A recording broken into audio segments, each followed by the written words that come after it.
ഇന്ന് കിട്ടിയ വർക്കാണ് കേട്ടോ ഇത്. ഒരു 6 ചുരിദാറുണ്ട്. എല്ലാത്തിനും ടോപ്പും പാൻറ്റും പിന്നെ എല്ലാത്തിനും ലൈനിങ്ങും എല്ലാം ഇട്ടിട്ടുള്ളതാണ് കേട്ടോ. ചിലതിൻ്റെ ഒന്നും ലൈനിങ് കൊണ്ടുവന്നിട്ടില്ല, അതൊക്കെ ഞാൻ തന്നെ എടുക്കുകയാണ് ചെയ്യാറ്. അപ്പം കാണിച്ചു തരാം കേട്ടോ. 4 എണ്ണം ഒരാളുടേതും 2 എണ്ണം വേറൊരാളുടേതും, അങ്ങനെ 6 എണ്ണമാണ് കിട്ടിയത്.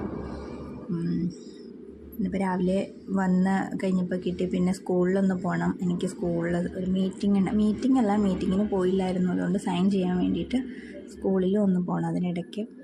അപ്പം വീഡിയോ എടുത്തിട്ടാട്ടെ എന്ന് വിചാരിച്ചിട്ട് ഞാനിത് വേഗം വീഡിയോ എടുത്തതാണ്. എഡിറ്റ് ചെയ്തെല്ലാം കഴിഞ്ഞിട്ടാണ് പോയത്. അപ്പം ഇത് 3 എണ്ണം, ഇത് 4 എണ്ണം ഒരാളുടേതാണ് കേട്ടോ.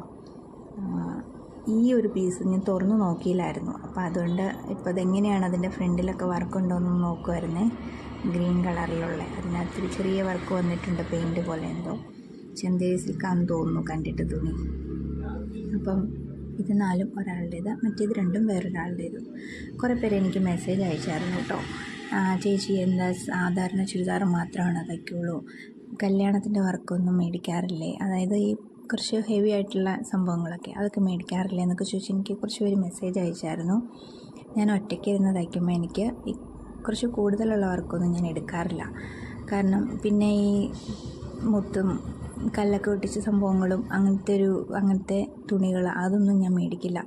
കാരണം അത് വെച്ചുകൊണ്ട് നമ്മൾ ആ ഒരു സംഭവമായിരിക്കും ചെയ്യണത്. 2-3 ദിവസമൊക്കെ എടുത്തിട്ട് വേണമായിരിക്കും തീർക്കണമെങ്കിൽ. ഭയങ്കര പാടാണ് എനിക്കത്. ഒന്നാമത് അങ്ങനെയുള്ള സംഭവങ്ങളൊന്നും എൻ്റെ മെഷീനിൽ ഞാൻ തയ്ക്കാറില്ല.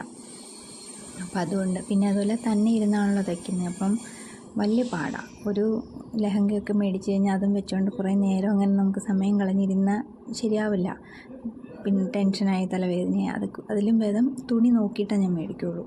എനിക്ക് കുഴപ്പമില്ലാന്ന് തോന്നുന്ന തുണികളൊക്കെ ആണെങ്കിൽ കല്യാണത്തിനൊക്കെ ഞാൻ ചെയ്ത് കൊടുക്കാറുണ്ട്. അപ്പം അങ്ങനെയൊക്കെ ചെയ്യാറുണ്ട്. ഞാൻ പറഞ്ഞായിരുന്നു കേട്ടോ, അത് അവർക്ക് ഞാൻ മെസ്സേജ് ഇട്ട് കൊടുത്തായിരുന്നു. തിരിച്ച് ഞാൻ റിപ്ലൈ കൊടുത്തു. അപ്പോൾ കല്യാണ വർക്കുകൾ മേടിക്കാറുണ്ട്, അതെനിക്ക് പറ്റുന്നത് മാത്രം. വലിയ സംഭവങ്ങളൊന്നും ഞാൻ പിടിക്കാറില്ല കേട്ടോ.